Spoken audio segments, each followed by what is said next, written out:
আজ বৃহস্পতিবার চলে এসেছিলাম কেএফসিতে। বৃহস্পতিবারের দিন না আমার মেয়ে বুঝতে পারে যে আজকে পাপা সারাদিন বাড়িতে আছে, মানে আজকে ছুটির দিন। তো ও বলবে যে চলো বেরু করতে যাই। তো সন্ধেবেলাতে চলে এসেছিলাম। কোনটা নেবে? ফ্রেঞ্চ ফ্রাই নেবে? এখানে মেয়ে কি খাবে, মেয়ে অর্ডার দিচ্ছিল, তারপরে ও বসে পড়লো।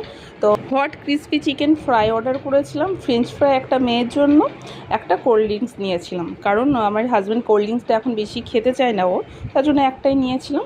আর একটা চকলেট ব্রাউনি নেওয়া হয়েছিল মেয়ের জন্য। তো বেশ ভালো লাগলো, এসে অনেক দিন পর বেরোনো হয়েছিল, এখানে কেএফসিতে আসা হয়েছিল। বেরোনো তো হয় মাঝে মধ্যেই, কিন্তু কেএফসিতে অনেক দিন পরই আসলাম। তো আমার মেয়ে খুব ভালো লেগেছিলো। ও আসলে ফ্রেঞ্চ ফ্রাইটাই অর্ডার করা হয় ওর জন্য, কারণ এই চিকেন না ও এমনি খেতে পারে না, পছন্দ করে না। তো ওর ওটা খুব ভালো লেগেছিলো, ভালো খেয়েছিল। আর চকলেট ব্রাউনিটা সামান্য খেয়েছিল, আর বাকিটা আমি খেয়েছিলাম।